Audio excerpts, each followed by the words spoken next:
कुंडली कमरगाही विठ्ठल श्री ज्ञानदेव तुकाराम पंढरीनाथ भगवान की माऊली ज्ञानेश्वर महाराज की जगद्गुरु तुकाराम महाराज की प्रभु रामचंद्र भगवान की रामकृष्ण हरे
उठा जागी वारी आता स्मरण करा पंढरीनाथा भावे चरणी ठेवा माथा चुकवी गथा जन्माच्या भवनदारा पुत्रजन बंधू सोयरी पिशून सर्व मिथ्या हे जाणून शरण दुधा दुरासी माया विघ्ने प्रबला खरे एक तुळस घ्यायची पण काय होते सगळं नका घेऊ असं हा वर लागेल म्हणून खाली बसत होते माया विघ्ने भ्रमला खरे म्हणता मी माझे मी घरे येतो संपत्तीचे वारे साचोकारी जाईल आयुष्य जाता हे पहा काल जपत असे महा स्वहिताचा घोर वहा ध्याने रहा श्रीहरीच्या संत चरणी भावधरा क्षणोक्षणा नामस्मरा मुक्ती सायुज्यतावरा हिची करा पांडू विष्णुदास विनवी नामा भरू नका भवकामा भरा अंतरीच्या निज प्रेमा हिची करा पांडू पांडुरंगा करो प्रताप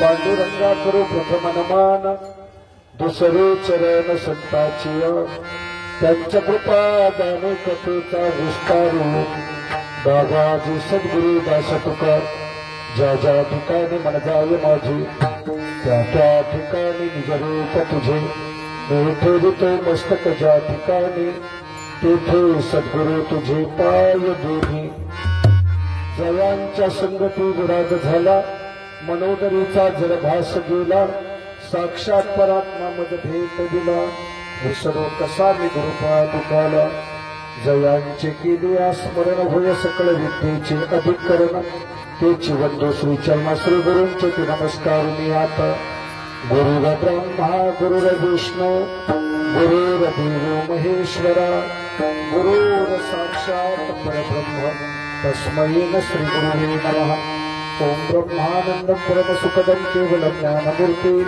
वधवातीतं गगन सदृश्यं तत्त्वमस्यादि लक्षणम् एकं नित्यं विमलमचलं सर्वदो साक्षीभूतं भावातीतं त्रिगुणरहितं श्री सद्गुरुं नमामि वचनायिका कमला पेटी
वचनायिका कमलापती माझी रंकाची विनंती करजुरतो कथे काळी आपण सावे जवळी विठाला विठाला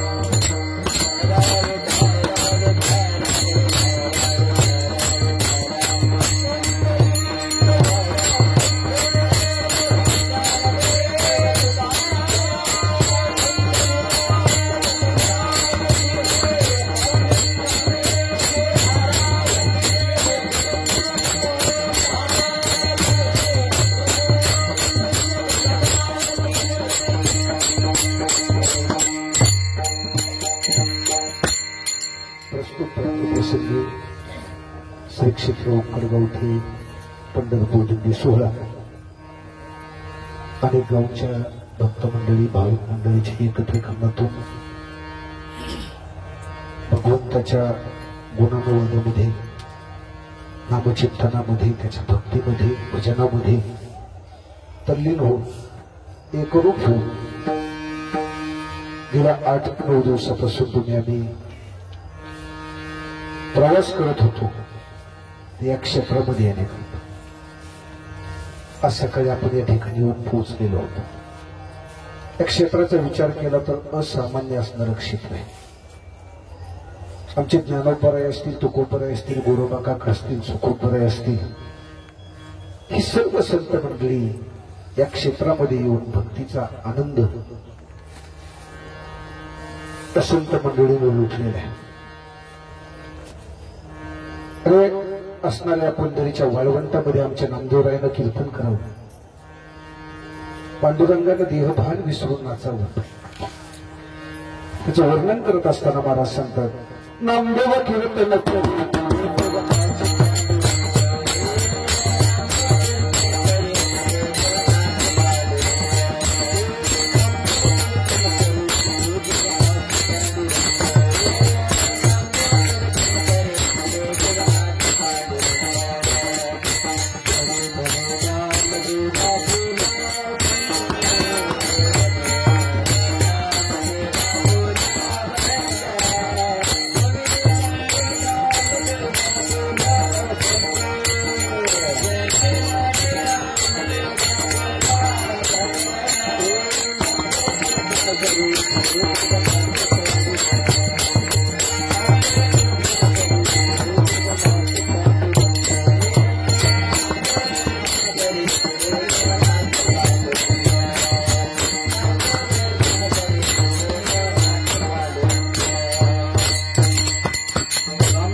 पांडुरंग परमात्म्यानं देहभान विसरून नाचावं. महाराज किती नाचवा, अगदी पितांबर गळेपर्यंत नाचवा. नाचता नाचता देवाचा गळवा पितांबर, सावध होई देवाईशी बोले कबीर.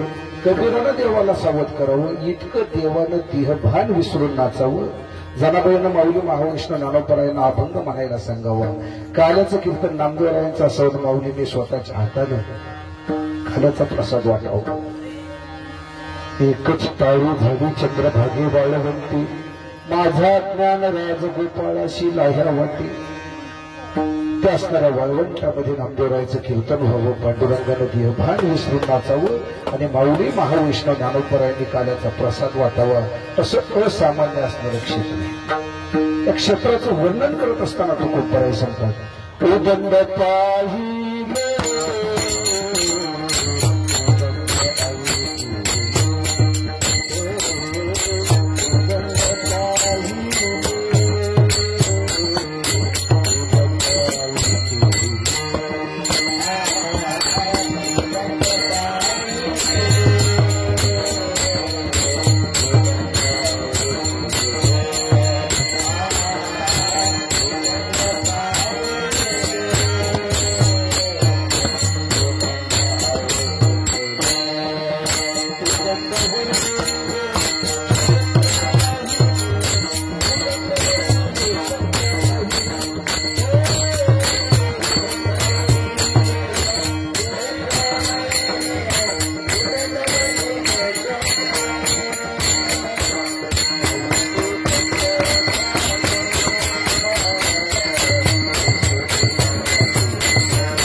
तीर्थक्षेत्र पाहिले, अनेक तीर्थक्षेत्राबद्दल ऐकलं, अनेक तीर्थक्षेत्रांचं वर्णन केलं, पण पंढरीसारखं तीर्थक्षेत्र पाहायला मिळालं नाही. का? देव भक्त आणि त्याचं नाम याचा संगम म्हणजे पंढरी क्षेत्र आहे. विठाला विठाला विठाला विठाला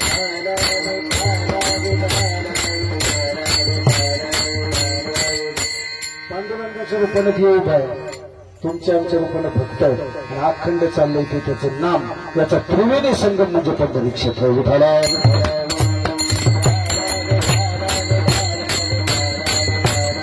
आणि अशा तीर्थक्षेत्रामध्ये तुम्ही आम्ही येऊन पोहोचलेलो आहोत. आज असणारा दशमीचा दिवस, दशमीच्या सेवेकरता निवडलेला अभंग पंढरपूर निवासी संत शिरोमणी नामदेव महाराज, अभंग मुद्दाम नामदेव महाराजांचा निवडला. कारण सगळ्या संतांमध्ये सगळ्यात जास्त सख्यत्व असेल तर नामदेवराय आणि पांडुरंग परमात्म्याचं होतं.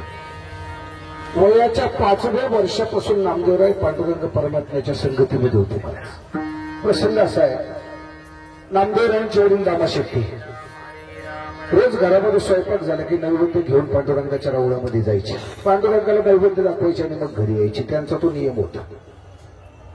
घडलं असं, अचानक एक दिवस दामाशेट्टींना काही कामानिमित्त बाहेर जावं लागलं आणि मग जाताना नामदेवरायांना सांगितलं, नामा आज पांडुरंगा करतो तो नैवेद्य घेऊन जा. नामदेवरायांनी वडिलांची आज्ञा शिरोधारी मानली. घरात स्वयंपाक तयार झाला, नैवेद्याचं ताट हातात घेतलं, पांडुरंगाच्या रावळात गेले, पांडुरंगासमोर नैवेद्य ठेवला आणि त्याला सांगू लागले, देवा पटकन खाऊन घे, मलाही भूक लागलेली, घरी जाऊन जेवायचं. पांडुरंग परमात्मा ऐकायला तयार नाही, कारण नामदेवरायांना माहितीच नव्हतं आपले वडील पांडुरंगाला नैवेद्य दाखवतात का खाऊ घालतात. म्हणून वारंवार नामदेवराय त्या पांडुरंग परमात्म्याची याचना करू लागली, विनंती करू लागले, लवकर नैवेद्य खाऊन घे, मला घरी जायचंय, मलाही भूक लागलेली. पांडुरंग परमात्मा ऐकायला तयार नाही. शेवटी नामदेवरायांनी पांडुरंग परमात्म्याला निर्वाणीचा इशारा दिला महाराज, की आता जर तू नैवेद्य खाल्ला नाही, तुझ्या चरणावर डोकं आपटून जीव देईल. मूर्तीतून प्रगट होऊन नामदेवरायांचा नैवेद्य त्या पांडुरंग परमात्म्याला खावं लागलं. नैवेद्य हा तू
परमात्म्याला निर्वाणीचा इशारा दिला, तुझं नैवेद्य खाल्ला नाही, तुझ्या चरणावर डोकं आपटून जीव देईल.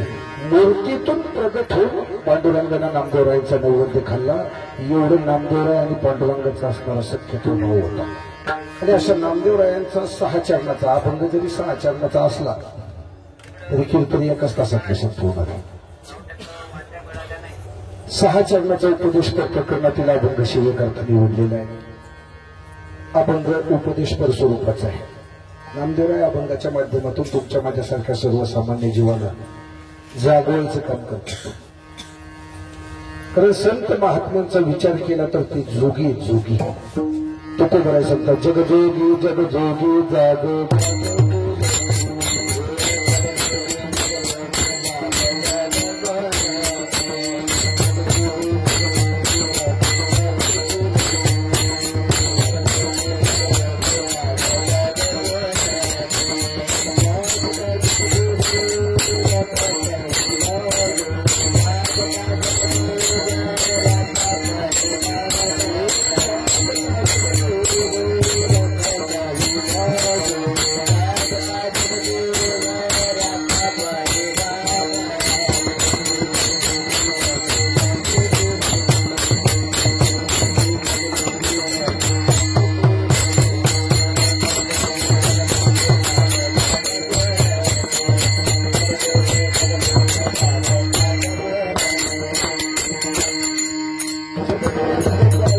संत हे जोगी जोगी आणि ते जगाला जागवायचं काम करतात. आता जोगी कोणाला म्हणायचं? आपल्याकडे कावडीच्या माळा घातलेल्या, हातात टोपली घातलेली, जर आपण जोगी म्हणतो. पण तुकोबाला जोगी शब्दाची व्याख्या काय करता सांगू? देवासाठी देवासाठी सोडून भोग देवासाठी भोग अवघे भोग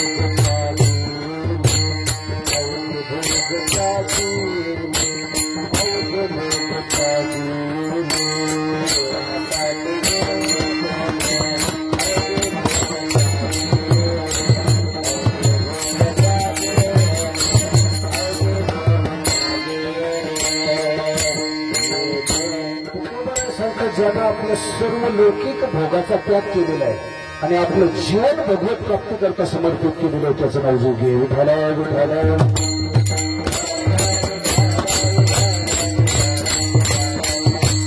जोगी जगाला जागवायचं काम करतात का त्यांच्या अंतःकरणामध्ये जीवाच्या हिताचा कळवळ आहे म्हणून परत ते समाजाला उपदेश करत राहतात.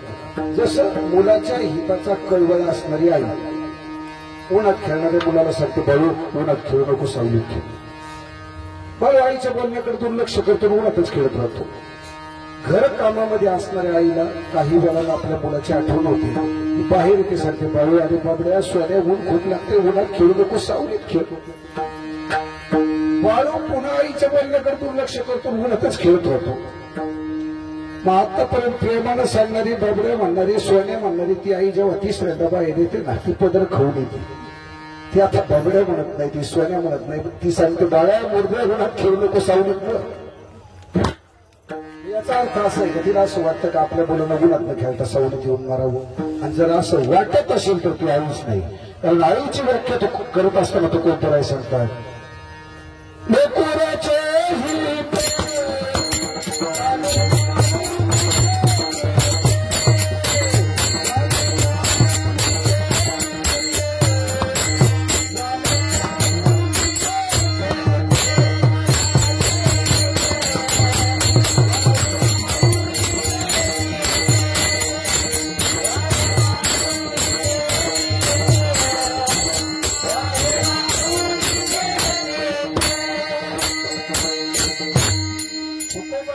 जिच्या अंतःकरणामध्ये अखंड आपल्या मुलाच्या हिताचे विचार प्रवाहित होतात ना तिला आई म्हणतात. म्हणून तिला असं वाटत नाही की आपल्या मुलांना उन्हात न खेळता सावलीत येऊन मारावं. तिची एवढीच अपेक्षा आहे आपल्या मुलांना उन्हात खेळू नये सावलीत येऊन खेळावं. तसं 84 लक्ष योनीमध्ये जन्म मृत्यूचं दुःख भोगत असलेला जीव पाहिला ना की साधूचं संताचं अंतःकरण कळवळतं महाराज. कारण असं आहे आमचे गुरुवर्य काळे महाराज सांगायचे कुत्र्याला गती आवडत नाही माणसाला माणसाची प्रगती आवडत नाही साधूला जगाची अधोगती आवडत नाही. विठाला विठाला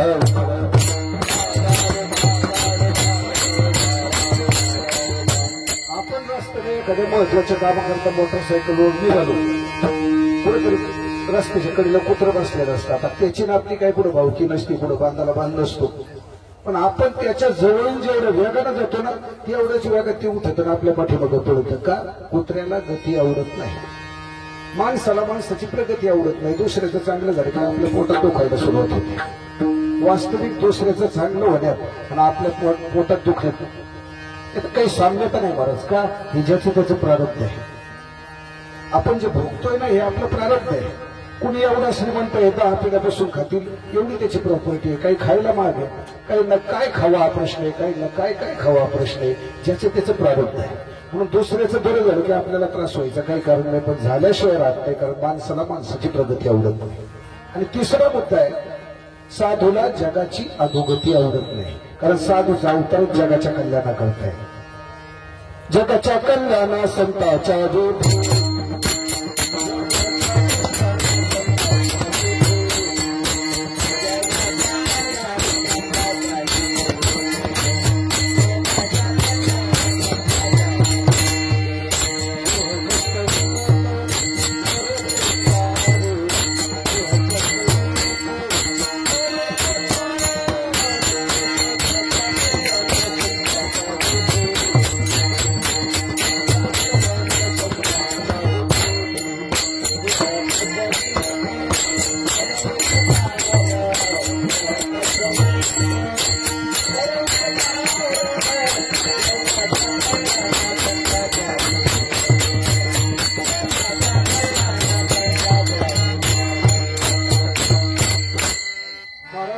की संताचा अवतार हा जगाच्या कल्याणाकरता नवे नवे जगाचं कल्याण व्हावं याकरता संत महात्मे रात्रंदिवस आपला देह झिजवतात.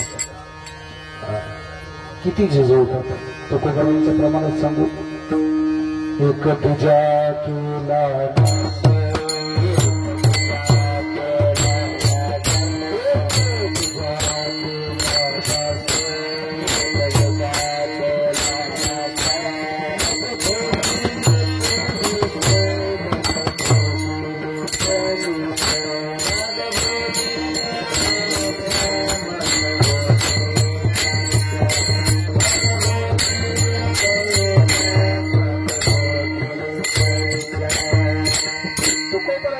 ज्याप्रमाणे एक बी स्वतःला जमिनीमध्ये गाडून घेतो ते त्याचं झाड तयार होतं. त्या झाडाला कणीस येतात आणि कणसामध्ये असंख्य दाणे निर्माण होतात.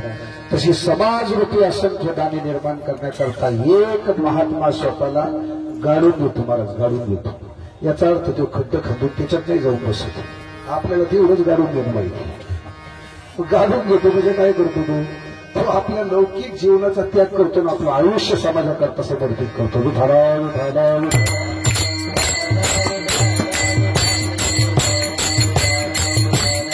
त्याचा अवतार जगाच्या कल्याणाकरता आहे.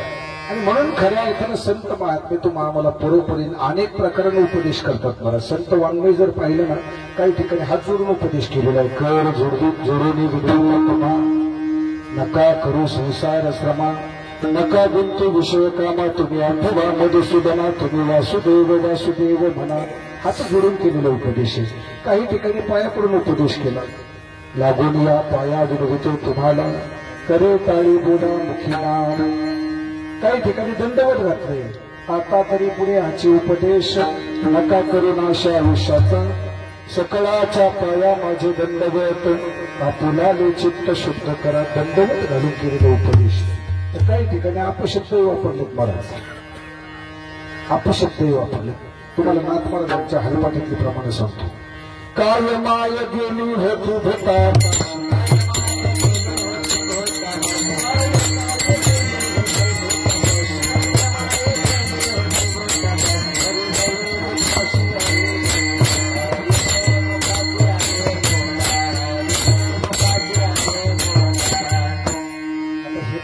सोडी ठेवा किंवा जाईल. सोपं करून सांगतो. नामे विन मुख सर्पाचे ते बिळ जीवाणू हे काळ सर्प आहे. ज्याच्या मुखामध्ये भगवंताचं नाम नाही म्हणायचं. महात्मा सांगतात त्याचं असणारं मुख सापाचं बीळ आहे. सापाचं बीळ. आणि त्या असणाऱ्या मुखामधील जीभ नसून काळ सर्प आहे. किंवा ज्याच्या मुखात भगवंताचं नाम नाही ना त्याला जन्माला घालण्याकरता त्याच्या आई भूताजवळ गेली होती. बाबा सांगतात विठाला विठाला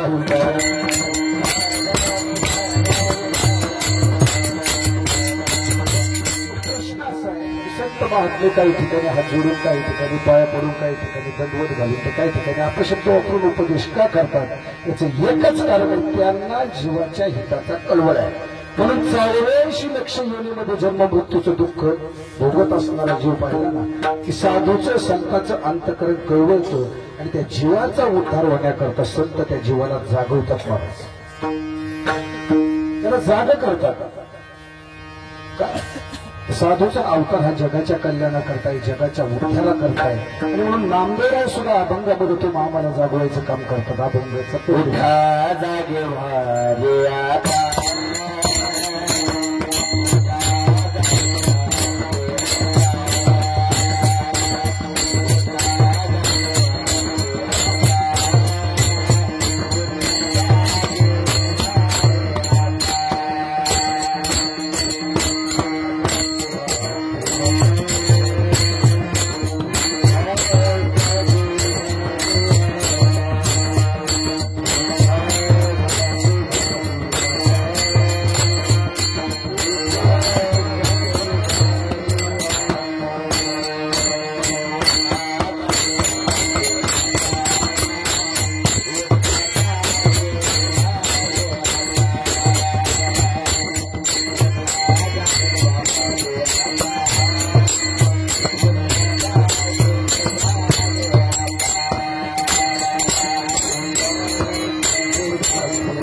सुद्धा तुम्हाला मला जागा व्हायला सांगतात, उठायला सांगतात. कधी शंका अशी नामदेवराय तुम्हाला मला उठायला सांगतात, जागा व्हायला सांगतात, त्या अर्थी आपण झोपलेल्या आहोत का? झोपलेल्या माणसाला जागवलं जातं. जी जागे त्यांना जागा करायची गरज काय? ज्या अर्थी नामदेवराय तुम्हाला मला उठायला सांगतात, जागा व्हायला सांगतात, त्या अर्थी आपण झोपलेले आहोत का? अशी शंका या ठिकाणी निर्माण होते. या शंकेचं निरसन असं आहे की संत महात्मे ज्या ठिकाणी जागा येते त्या ठिकाणी सर्वसामान्य जीव झोपलेला आहे, आणि ज्या ठिकाणी सर्वसामान्य जीव जागा आहे तिथं महात्मा झोपलेला आहे. हा सर्वसामान्य जीव विषय विकाराच्या ठिकाणी जागा आहे, आणि संत महात्मे विषय विकाराच्या ठिकाणी झोपलेले. म्हणून भंडारा डोंगरावर नामस्मरण करत असताना एका स्त्रीनं तुकोबरायशी लगट करावी, काम सुखाची मागणी करावी, आणि तुकोबरायने सांगावं, जाई रे माते न करी सावं,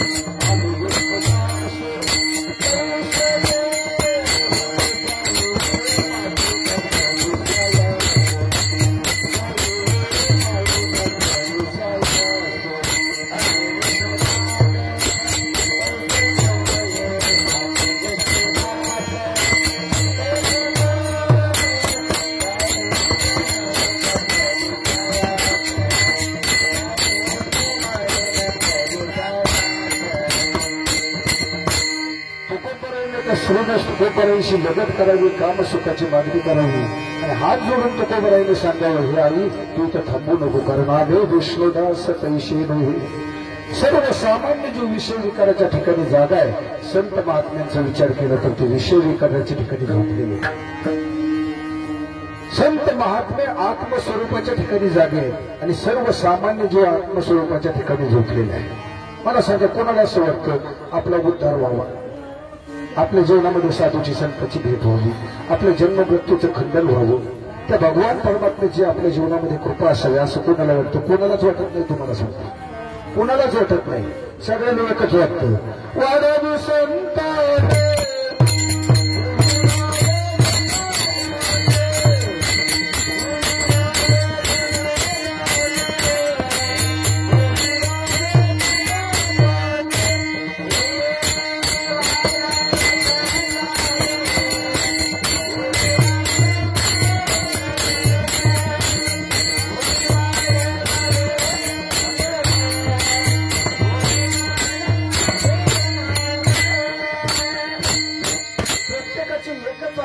मुलाबाळा व्हावी, घर धनधान्यानं संपन्न व्हावं, असणारी सर्व लौकिक सुख आमच्या जीवनामध्ये प्राप्त व्हावी. पण कोणाला असं वाटत नाही की आमच्या जीवनामध्ये तो देव प्राप्त व्हावा. म्हणून पहाटे उठल्यापासून रात्री झोपेपर्यंत जी काय आपली धडपड तडपड झाली ना, फक्त लौकिक सुखा करता देवा करता नाही.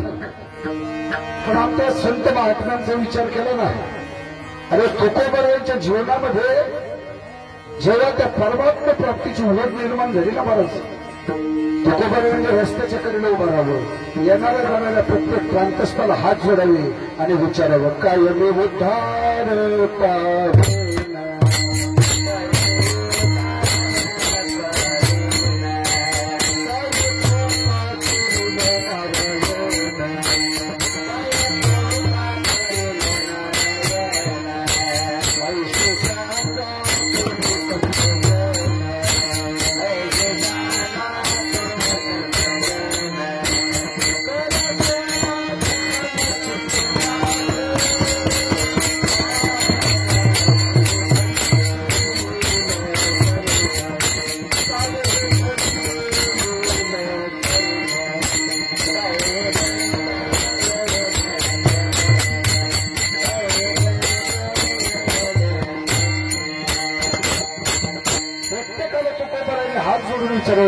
माझा उद्धार होईल, भगवान परमात्मा माझ्यावर कृपा करेल, माझ्या जीवनामध्ये साधूची संतांची भेट होईल, म्हणजे जन्म मृत्यूचं खंडन होईल प्रत्येकाला तुकोबरायनं हात जोडून विचारावं.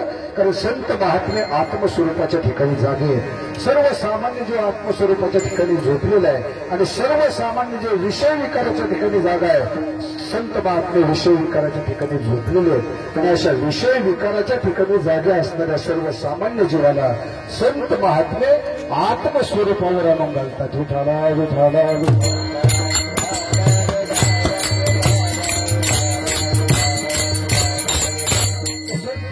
जीवाला आत्मस्वरूपावर आणून घालतात. म्हणजे काय करतात, तो जीवाला त्याच्या खऱ्या स्वरूपाची जाणीव करून देतात. तू हे 3.5 हाताचं कुचलं नसतं सरका असणारं शरीर नाही. त्या शरीराकरता आपला रात्रंदिवस आटापिटा चाललाय महाराज. त्या पोटाची खळगी भरण्याकरता आपण पहाटे उठल्यापासून रात्री झोपेपर्यंत पळतोय ना. हे शरीर पूर्ण आहे. हे शरीर ज्याच्या सत्तेनं चाललंय ना, ते चैतन्य ते आत्मतत्व आहे. याचं ज्ञान संत महात्मे करून देतात. कारण जीवाच्या ठिकाणी अज्ञान आहे महाराज. सर्वसामान्य जीव या देहालाच नाही म्हणतो. नव्हे जे सगळं चाललंय ना माझ्यामुळेच चाललंय. मी नसतो तर ते झालंच नसतं. मी होतो म्हणून ते झालं. कारण प्रत्येक जीवाच्या ठिकाणी देह अहंकार ठासून भरलेला आहे. किती ठासून भरला सांगू? किती ठासून भरला? घरी साहेब पोरीला पाहिला पाहून आले ना, घरात स्वयंपाक चालू असतो. आपण पाहुण्याला सांगतो चला जरा फेरफटका मारून येऊ. शेताकडे घेऊन जातो. कुठेतरी 5-25 लाखाच्या बांगल्याचं काम चालू असतं. 10-20 लाखाची विहीर झालेली असती. कुठेतरी पाईपलाईन झालेली असते. आपण त्यांना सांगतो आमच्या बापाच्या काळात काहीच नव्हतं. सकाळी खाल्लं की संध्याकाळची पंचायत होती. पठ्ठ्यानं रात्रंदिवस कष्ट केले. कोणी केले? पठ्ठ्यानं केले.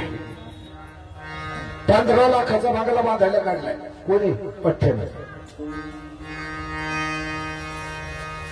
पाईपलाईन केली. डोंगरात पाणी उडवलं. 4000 फूट पाईपलाईन केली. कोणी केली? या पठ्ठ्यानं केली. आता मला सांगा ही पाईपलाईन, हे घर या पठ्ठ्यानं बांधलं की याच्या आतल्या पठ्ठ्यानं बांधलं?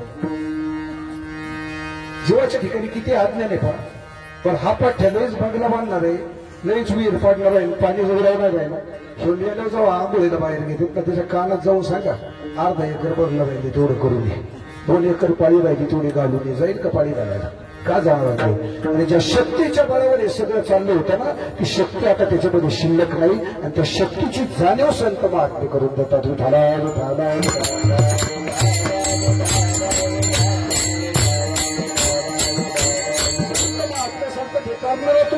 तुझ्या आतमध्ये जे चैतन्य आहे ना, त्या चैतन्याच्या त्या आत्मतत्वाच्या बळावर तू हे सगळी कर्म करतो. आणि याचं ज्ञान करून देणं म्हणजे जीवाला जाग करणं आहे. म्हणून संत महात्मे विषय विकाराच्या ठिकाणी जागे असणाऱ्या जीवाला आत्मस्वरूपावर आणून घालतात. नवे रात्रंदिवस तुम्हाला मला उपदेश करतात की त्या विश्वव्यापक असणाऱ्या पांडुरंगाचं स्मरण करा. का? त्याचं स्मरण करण्याकरताच तुम्ही आणि या मृत्यू लोकांमध्ये आलेलो उत्पादन. बरोबर एका गवळणीमध्ये त्याचं सुंदर वर्णन करतात. एकलेची नकंठे मनोनिया येणे केले निर्माण 14 भुवने चंद्र सूर्य तारांगणे 5 भौतिके भिन्न भिन्न हो ऐसा लागही हा माया सूत्र. बस बरोबर आहे सांगतात. तर विश्वव्यापक असणाऱ्या परमात्म्याला एकट्याला करण्याना म्हणून त्याने सृष्टीची निर्मिती केली. निर्माण झालेल्या सृष्टीकडे त्याने दृष्टिक्षेप टाकला पण त्याचं समाधान झालं नाही. का? बापानं मुलं जन्माला घालावी आणि पोराने बापाला विचारूच नाही अशी त्याची स्थिती झाली. ही सृष्टी त्यानं निर्माण केली त्याच्या सुखाकरता, त्याच्या गुणाचं नामाचं कीर्तीचं वर्णन व्हावं या करता. पण असा एकही अधिकारी निर्माण झालेल्या चराचर सृष्टीमध्ये त्याला दिसला नाही. म्हणून त्याला दुःख वाटलं, त्याचं समाधान झालं नाही. शेवटी त्यानं मनुष्य देहरूपी मॉडेल निर्माण केलं. कशाकरता निर्माण केलं? त्याची भक्ती करण्याकरता, त्याचं भजन करण्याकरता. त्यानं तो मामाला जन्माला घातलं. आता मला सांगा, आपण सगळेजण जन्माला झालेले आपल्यापैकी किती जण रात्रंदिवस त्याचं भजन करतात? रात्रंदिवसाचा विषय सोडा. रात्रीचे 12 तास झोपत गेले. दिवसाचे 12 तास किती करतात?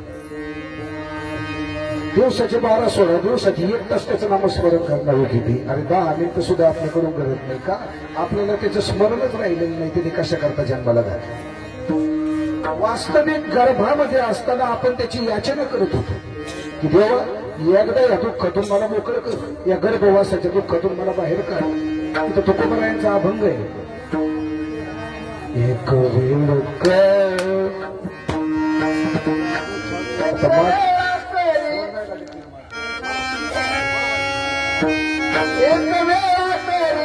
दुकाने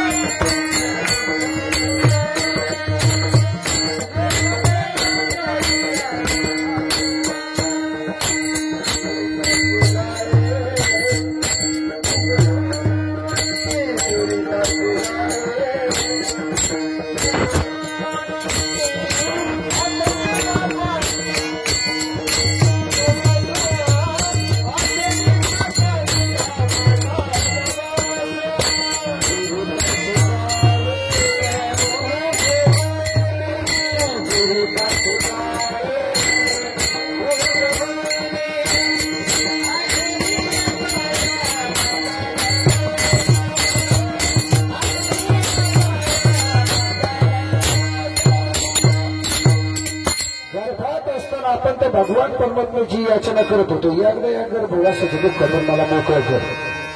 तो भगवान परमात्मा म्हणला ठीक आहे, तुला या गर्भवासाचं दुःख करून मोकळं करायचं आहे ना, त्याच्या मोबदल्यात तुम्हाला काय देशील. संत आणि देवयामध्ये एक फरक आहे महाराज. संत महात्मे या जगाला देतात, जगाकडून काही घेत नाही, आणि देव जगाला देतो पण काहीतरी घेतल्याशिवाय राहत नाही. म्हणून ते भगवान परमात्म्याने सांगितलं तुला या गर्भवासाच्या दुःखातून मोकळ करतो, पण त्याच्या मोबदल्यात तू मला काय देशील. तेव्हा आपण त्याला वचन दिलेलं आहे. काय वचन दिलं. आठवीन पाय हा माझा नवस, रात्रंदिवस पांडुरंगा. देवा रात्रंदिवस मी तुझे पाय आठवीन, शरण आठवीन, म्हणजे तुझं नामस्मरण करीन.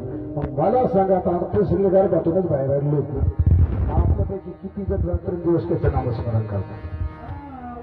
रात्रीचा विषय सोडून द्या, दिवस 12 तास, 12 तासाचा विषय सोडा, दिवसातून 1 तास सुद्धा त्याचं नामस्मरण आपल्याकडून घडत नाही. 5 मिनिटं सुद्धा कुणी त्याची आठवण करत नाही. कारण आपल्याला त्याचं विस्मरण झालं की त्या परमात्म्यानं तो आम्हाला जन्माला घातले, आणि विस्मरण झाल्यामुळेच खऱ्या अर्थाने आपल्या ठिकाणी जन्म मरण आहे. त्या भगवंताचं विस्मरण झाल्यामुळे आपल्याला जन्म मरणाचं दुःख भोगावं लागतंय महाराज. आणि म्हणून महाराज सांगतात स्मरण करा पंढरीनाथा. त्या पंढरीनाथाचं स्मरण करा, भावानं त्याच्या चरणावर माथा ठेवा, कारण परमार्थामध्ये भावाला महत्व आहे महाराज. बहिरंगी परमार्थाला परमार्थामध्ये अजिबात किंमत नाही. परमार्थ अंतरंगाचा असला पाहिजे.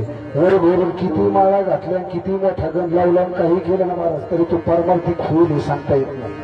जर त्याचं अंतकरण शुद्ध नसेल तर मग मुक्ताबाई महाराज सांगतात वरी भगवा झाला.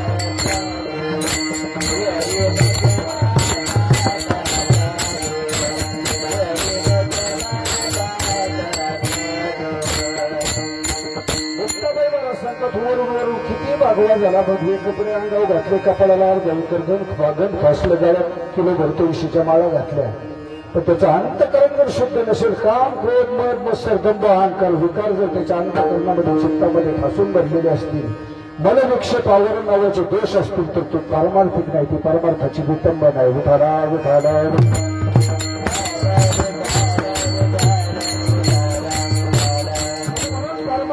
खऱ्या अर्थानं अंतकरणातल्या सद्भावाला मोळतोय, भावाला मोळतोय.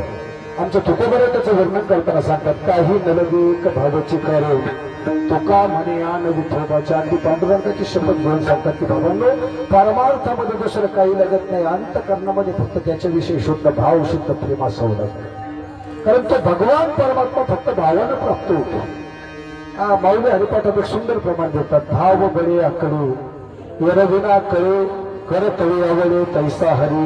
अनेक प्रकारची बळं वापरली माऊली सांगतात. पण कुठल्याही बळानं तो भगवान परमात्मा प्राप्त झाला नाही. योगाचं बळ वापरलं, यागाचं बळ वापरलं, तीर्थयात्रेचं बळ वापरलं, अनेक प्रकारची बळ वापरलं. कुठल्याही बळानं तो भगवान परमात्मा प्राप्त झाला नाही.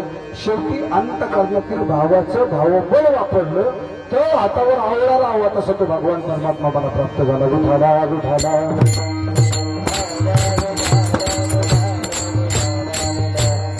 परमार्थामध्ये भावाला महत्व आहे. हा भाव आपल्याला देवापर्यंत घेऊन जातो. आता पुढे जाऊन सांगू का?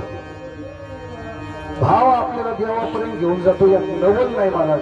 अंतकरणातला भावच देवाला आपल्या जवळ घेऊन येतो. विठाला विठाला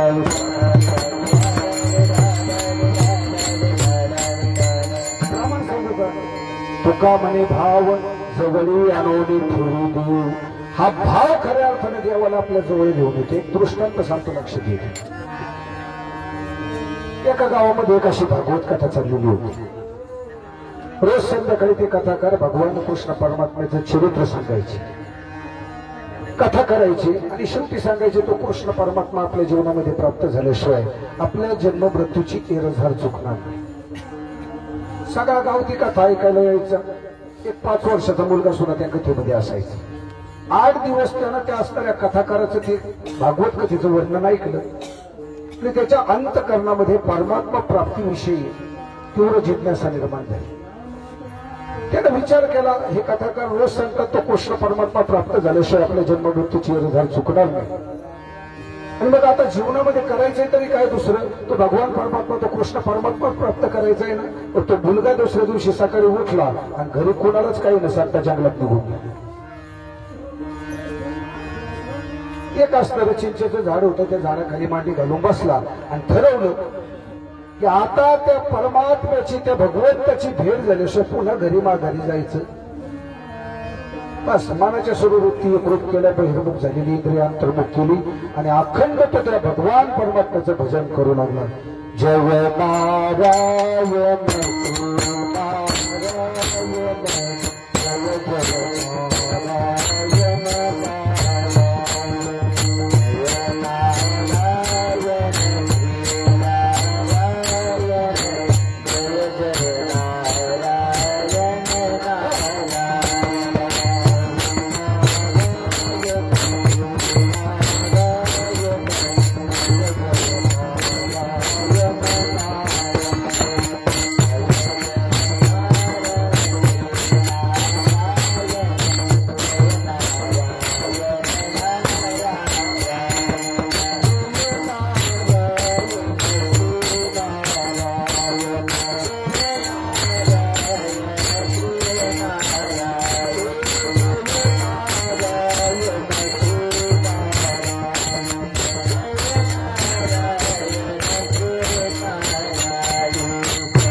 परमात्म्याचं भजन करू लागला.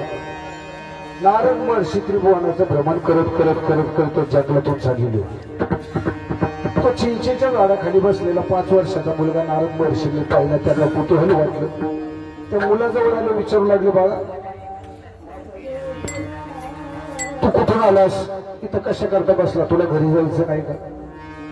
त्या मुलाला सांगितलं, महर्षी 8 दिवस मी भागवत कथा ऐकली. त्या कथेतील कथाकार रोज सांगायचे तो कृष्ण परमात्मा प्राप्त झाल्याशिवाय आपल्या जन्म मृत्यूची एरझार चुकणार नाही. मला तो कृष्ण परमात्मा प्राप्त करायचा आणि त्याच्या प्राप्ती करता मी घरादारावर तुळशीपत्र ठेवून इथं जंगलात येऊन बसलो. त्याचं नामस्मरण करा. आता जोपर्यंत तो प्राप्त होत नाही तोपर्यंत माघार घ्यायची नाही असं मी ठरवलेलं आहे. तो नारद महर्षी सांगू लागले, बाळा हा मार्ग सोपा नाही.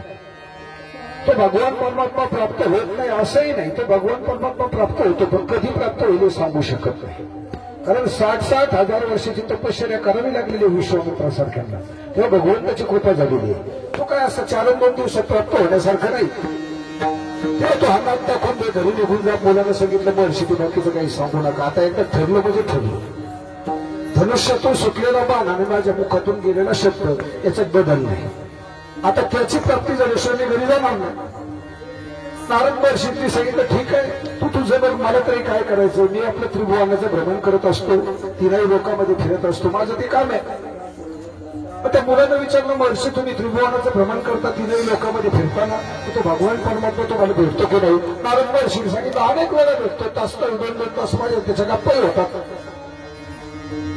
तो मुलगा म्हणला एक काम करा महर्षी, आता जेव्हा त्याची भेट होईल ना त्याला विचारा तो मला भेट देणार आहे का? नारद महर्षींनी सांगितलं काळजी करू नको, आता जेव्हा त्याची भेट होईल ना तर त्याला मी विचारेन की तू त्या मुलाला कधी भेट देणार आहे. आणि मग नारद महर्षी पुन्हा त्रिभुवनाचं भ्रमण करण्याकरता निघाले. ते विष्णू लोकांमध्ये गेले, भगवान विष्णू परमात्म्याची भेट घेतली.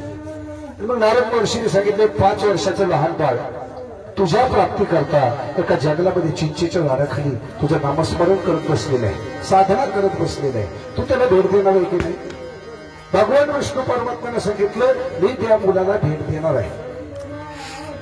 नारद महर्षीने विचारलं कधी भेट देणार आहे? भगवान विष्णू परमात्म्याने सांगितलं तो मुलगा ज्या झाडाखाली बसलेला आहे त्या झाडाला जेवढी पानं आहे तेवढी 1000 वर्ष पूर्ण झाल्यानंतर मी त्या मुलाला भेट देणार आहे. गंमत बघा, अंतकरणातला भाव देवाला आपल्या जवळ कसा घेऊन येतो. नारद महर्षींनी सांगितलं, आपलं भगवान विष्णू परमात्म्याने सांगितलं तो मुलगा ज्या झाडाखाली बसलेला आहे त्या झाडाला जेवढी पाने आहेत तेवढी 1000 वर्ष पूर्ण झाली की मी त्या मुलाला भेट देणार आहे. आणि मग भगवान विष्णू परमात्म्याचा निरोप घेऊन नारद महर्षी पुन्हा मृत्यू लोकात आली. पुन्हा त्या जंगलातून जाऊ लागले, त्या मुलांकडे गेले. नारद महर्षींना पाहिलं, त्या मुलाला मोठा आनंद झाला. तो धावतच आला, नारदांच्या पायाला त्याने कडकडून मिठी मारली आणि विचारू लागला महर्षी तो असणारा देव तुम्हाला भेटला का? नारद महर्षीने सांगितलं भेटला. तर तुम्ही त्याला विचारलं का तू कधी भेट देणार आहे? नारद महर्षीने सांगितलं विचारलं. तो भगवान परमात्मा मला भेट देणार आहे का? तेव्हा नारद महर्षीने सांगितलं तो तुला भेटणार आहे. भेटणार आहे एवढं ऐकलं बरोबर मुलगा ब्रह्मानंदामध्ये एकरूप होत नाचू लागला महाराज. आणि लगेच तो विष्णू परमात्मा प्रगट झाला, त्या मुलाला भेट दिली. पण नारद महर्षीने प्रश्न विचारला, म्हणजे देवा तू किती ठाकरा आहे रे? म्हणजे 8 दिवस झाले आपली गाठ होऊन. 8 दिवसापूर्वी तू म्हणला तो मुलगा ज्या झाडाखाली बसलेला आहे त्या झाडाला जेवढी पानं असतील तेवढी 1000 वर्ष पूर्ण झाली की तू त्याला भेट देणार आहे आणि तू 8 दिवसात भेट दिली, म्हणजे तू किती ठाकरा आहे? भगवान विष्णू परमात्म्याने सांगितलं नारदा तसं नाही, मी तुला सांगितलं होतं तो मुलगा त्या ज्या झाडाखाली बसलेला आहे त्या झाडाला जेवढी पानं असतील तेवढी 1000 वर्ष पूर्ण झाली की मी भेट देणार आहे. हे मी तुला सांगितलं अगदी बरोबर आहे. पण तेवढे 1000 वर्ष पूर्ण झाल्यानंतर त्या मुलाच्या अंतकरणामध्ये जो भाव निर्माण होणार होता ना तो भाव जेव्हा तू त्याला सांगितलं ना की मी त्याला भेट देणार आहे तेव्हाच तयार झाला, म्हणून लगेच भेट दिली. खऱ्या अर्थानं भाव जीवाला देवाकडे घेऊन जाणार आहे, नवे नवे देवाला आपल्याकडे घेऊन येणार आहे. म्हणून नामदेव सांगतात भावे चरणी ठेवा माता आणि चुकवी व्यथा जन्माच्या. भावानं त्याच्या चरणावर माथा ठेवा, त्या भगवंताची प्राप्ती आपल्या जीवनामध्ये करून घ्या. आणि एकदा त्याची प्राप्ती झाली ना महाराज जीवाच्या जन्म मृत्यूची एरधर चुकून जाते. 2 मिनिटात सांगतो आणि कीर्तन संपवतो. तर कारण असं आहे, आता थकलेले आहेत सगळे, सगळ्यांना आरामाची गरज आहे आणि त्याच्यात आधी जेवण झालेली आहेत. ही गोष्ट मला आधीच कळत होती की आधी जेवण केली की घोटाळा लागला. कारण ज्यावेळेस शरीर थकलं जातं ना पोटात अन्न गेलं की ऑटोमॅटिक डोळे झाकतात. त्याच्यात काही कोणाचा दोष नाही महाराज, ती घडती प्रक्रिया असो. आणि असं हा भंग पूर्ण सोडावा असं काही कुठे देऊन ठेवलेलं नाही. त्यातलं मी एक कीर्तन करा असं मी अभंग कधी सोडवायच्या भानगडीत पडत नाही, कारण आपण अभंग सोडू शकत नाही, अभंग आपल्याला सोडवत असतो. विठाला विठाला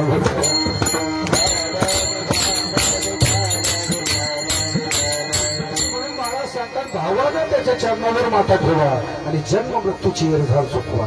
कारण त्या भगवान परमात्म्याचं स्वरूप अविनाशी अविनाशी आणि अविनाशी असणाऱ्या परमात्म्याची प्राप्ती झाली की मग निवृत्तीनाथ महाराज हरिपाठामध्ये सांगतात अविनाशाशी पाही नाश कैसा.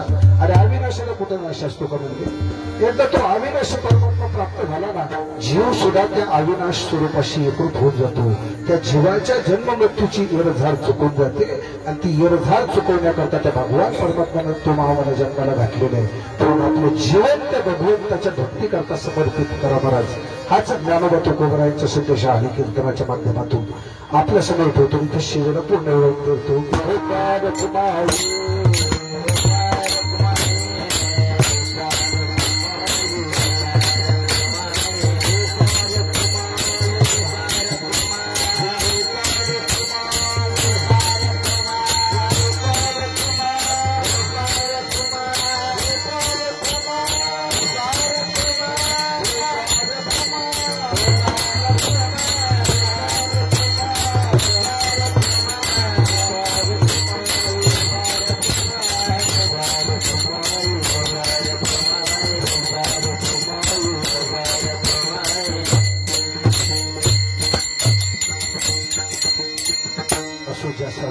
हा परमार्थ मार्ग आपल्या पुढे आणला.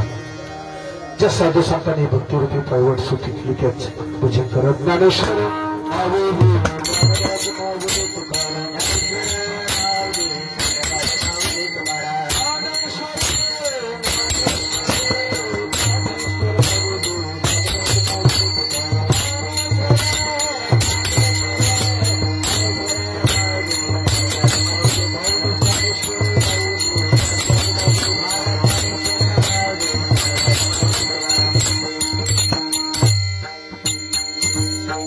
अल्पमती अल्पभावाप्रमाणे अभंगाच्या एका चरणाचा विस्तार करण्याचा प्रयत्न केला.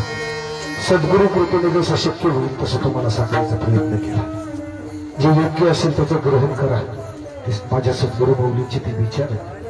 जे अयोग्य ते माझ्या बुद्धीची दोषे सोडून द्या आणि आपलं जीवन कृतकृत्य करून द्या. असो ज्या जागेवर आपण हा असणारा तंबू लावलेला आहे हा महत्वाचा विषय. ती जागा लोणी सय्यदपूरची हरिभक्ती परायण सुदाम देवा रक्ताटे, बरोबर आहे ना? सुदाम मामा रक्ताटे. 2 वर्षापूर्वी त्यांची भेट झाली. आपल्याला पंढरपूरमध्ये जागाच मिळत नव्हती. महाराज अनेक प्रकारच्या अडचणी यायच्या. दिंडी पाठीमागं भाड्याला न्यावं लागायची. लोक म्हणायचे यांचं काही खरं नाही बुवा, एकूण नादून देतात पंढरपुरात थांबत नाही, भाड्यात जाऊन थांबवतात लोक म्हणायचे. अनेक समस्या असायच्या. इथं जागा नसायची. वीटभट्टी एकदा वीटभट्टी जागा घेतली. त्या वर्षी पाऊस कमी, मातीचे ढिगलं आणि वारा सुटला. माणूस तंबूच्या बाहेर आला की खकणून जायचा व काळच व्हायचं. खरेखर खोट्यामध्ये अनेक प्रकारचा त्रास आपल्याला झाला. खऱ्या अर्थाने ती आपली समस्या ज्यांनी सोडवली ते असणारे आमचे सुदाम मामा आहेत. मला वाटतं किती जागा आहे आपली इथं मामा? जवळजवळ 4.5 गुंठे जागा आहे. ही जागा 2 गुंठे आहे ना? ही 2 गुंठे जागा पहिल्यांदा घेतली. नंतर त्यांनी 2.5 गुंठे जागा घेतली. पण फक्त जागा घेतली नाही, त्यांनी आपल्याला सांगितलेले जोपर्यंत मी जिवंत आहे ना, बरोबर आहे, तोपर्यंत ही जागा फक्त उपकरगाव करता राहणार आहे. आणि म्हणून आपल्या सगळ्या ग्रामस्थांच्या योगदानातून 40,000चा मुरुम इथं टाकलाय महाराज. ते सुदाम मामा खऱ्या अर्थानं आपल्याला भेटण्याकरता आज या ठिकाणी. आणि खरं तर त्यांना दिंडीत यायचं होतं. आमची विनंती तशी होती, पहिल्या दिवसापासून तुम्ही जेटा घेऊन पुढे चालायचं अशी विनंती होती त्यांना. पण झालं असं महाराज, साधारण मला वाटतं 1 महिन्यापूर्वी त्यांच्या पायाला जखम झाली. ऍक्सिडेंट झाला ना, पायाला लागलं होतं. आम्ही गेलो तेव्हा त्यांचा पाय बांधलेला होता. त्याच्यामुळे ते येऊ शकले नाही. पण निदान नाही पहिल्यापासून पण निदान शेवटी तरी ते हजर द्यायला इथं आली, आपली भेट घ्यायला इथं आली. म्हणून सर्व वारकऱ्यांच्या वतीने त्यांचे मनपूर्वक ऋण व्यक्त करतो. आणि आपल्या दिंडोत्सवातील ज्येष्ठ वारकरी पंढरीनाथ मस्के अण्णा यांना विनंती करतो की त्यांनी सुदाम मामांचा छोटासा दिंडोत्सवाच्या वतीने सत्कार करावा. आहेत का? नाही तर मग पाटील जय विठ्ठल सत्कार झाला का त्यांच्याकडे गेला. तुम्ही करा पाटील. या सुदाम मामा अहो या.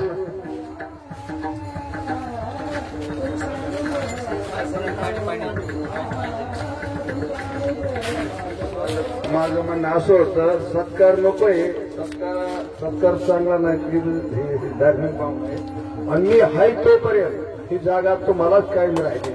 ही लागली ही पांडुरंगाच्या कृपेने पुढच्या आशीर्वादाने घेतली.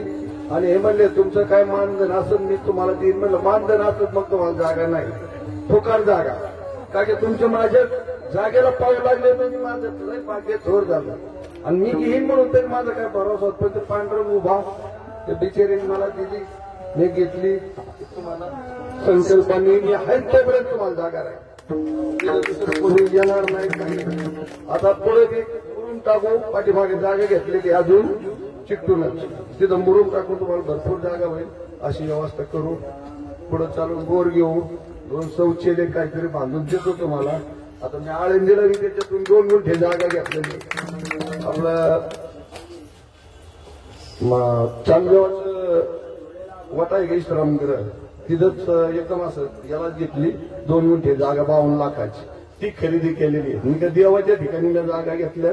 फक्त तुमच्या सगळ्यांचा आशीर्वाद, पांडुरंगाचा आशीर्वादामुळे सगळ्याची कृपेने ही जागा घेतलेली. पण असा सत्कार वगैरे ठेवणं मला त्यात आमचं कर्तव्य म्हणून आम्ही करतो बाबा. भेटामध्ये कुठे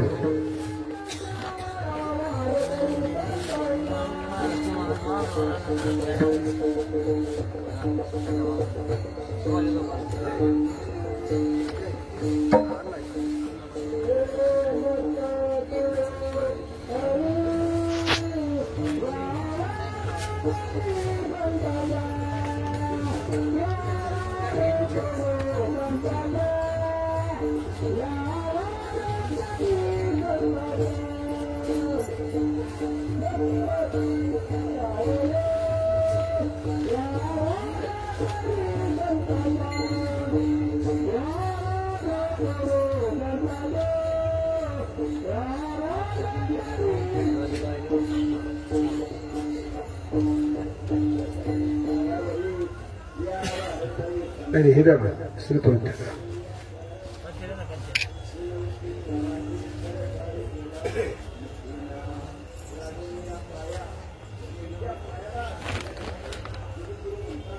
पुंडली कमरदार विठ्ठल श्री ज्ञानदेव तुकार पंढरीनाथ भगवान की जय मौली ज्ञानेश्वर महाराज की जगद्गुरु तुकाराम महाराज की सुदामा मंचाने आपलं प्रेम असंच राहू नवे नवे भगवत कृपेने ते वाढत जाऊ अशी पांडुरंग चंदी प्रार्थना करतो आणि शिरोमणी जय विठ्ठल जय हरी विठ्ठल